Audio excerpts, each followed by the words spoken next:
It's been a roller coaster ride of a season for Paul True and his men in the Sevens series, but they finished on a high, finishing second on the overall standings, the best ever for the South Africans on the IRB Sevens circuit. I caught up with Paul True, Fabian Juries and Neil Powell in Edinburgh and got their thoughts on the season.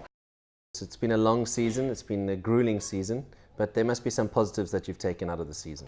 Well, definitely. I mean, it's probably one of our longest seasons up until now. First time that we've played in smaller tournaments outside the IRB tournament, like in Singapore and Darwin, and also like we played in Amsterdam. So definitely, I mean, it's not just the 2 weeks that we were overseas, but sometimes for as long as 4 weeks. So it's definitely been an exhausting season for us, but definitely, I think one of the most successful seasons up until now.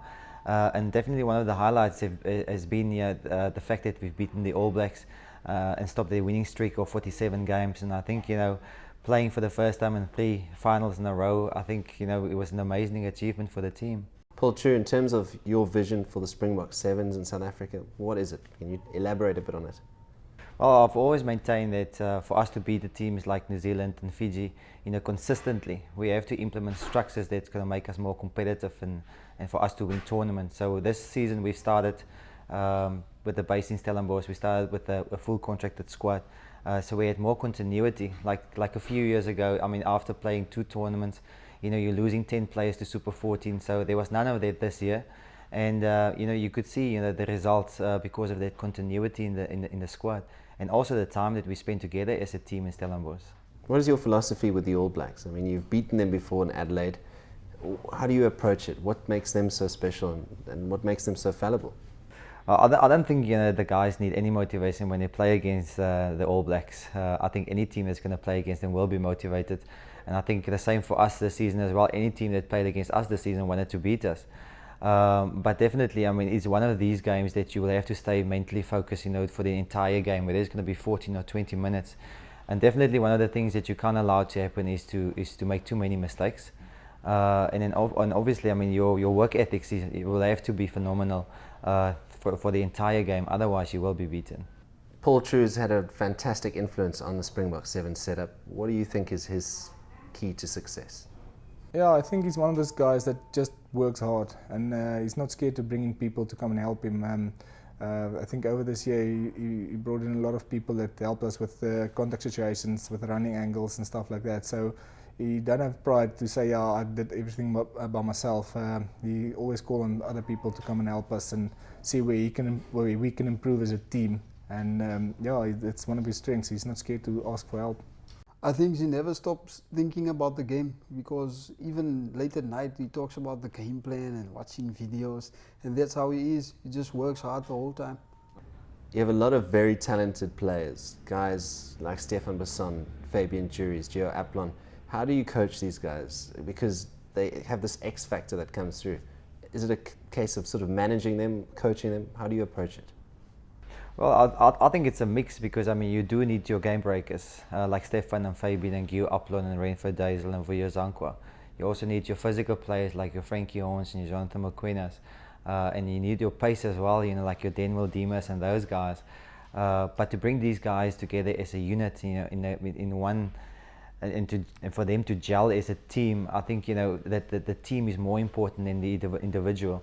And I think that's the thing that I think that they've made us so successful this whole season, was the fact that these players has put aside their personal glory and they really went out there to achieve the team goals.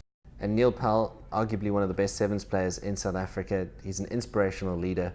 What has impressed you about him? Yeah, Neil has come on well since the beginning when he was announced as captain. And he's a great guy to be with off the field and on the field. And he's just a great leader. He talks to the guys well, and we just enjoy him. You're injury-wise, I mean, you've been pretty lucky throughout the season not to have major injuries. Yeah, that's a blessing actually. To go through a season without injuries is always great. It helps you to get a bit of consistency in your own game as well. So it was a blessed season for me, if I can call it that. You've got a guy like Fabian Juries in the side who's a legend of the sevens game. What makes him so special, and how much does he bring to the side? No, for sure. Fabian is a great guy to have on the field and off the field. He's a leader in his own rights, and he helps me a lot with all the decisions and with the leading of the team. Now, in terms of your performance, obviously scoring tries, leading series try scorer, what's been your secret? Just going out there and expressing myself on the field and enjoying the game of sevens. Now, is that obviously the milestone of the top highest point scorer ever, try scorer? That must be one of your targets to eventually go beyond that? Yeah, that is one of my targets, but the guy from Argentina is still playing. I'm hoping he's retiring this year, so I can go on and beat him. Finally, I want to find out, World Cup next year, obviously massive for the Springboks. You must fancy your chances.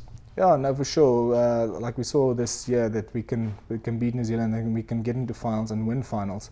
So we're definitely up for the World Cup next year. And but one thing we must remember is there's a lot of other the whole circuits next year as well. So we're not going to focus on the World Cup as it is. We're going to focus on the whole circuit next year.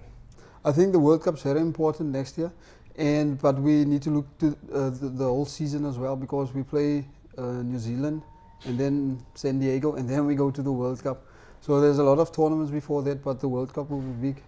Paul True, in terms of your vision for the Springbok Sevens in South Africa, what is it? Well, what we started this year, with the base and the contracted squad, we hopefully there is something we're going to see through over the next 2 to 3 years up until the Commonwealth Games in 2010. It's basically when we started, with our whole strategic plan and the vision was to make Springbok Sevens more competitive over the next 5 to 10 years, and to put structures in place, that's going to ensure that we're going to reach our goals and our targets. And hopefully, with all the things that we've started now, and if we can keep the continuity and get more, quality players to come and play sevens, I think we're gonna see our sevens blossom over the next few years.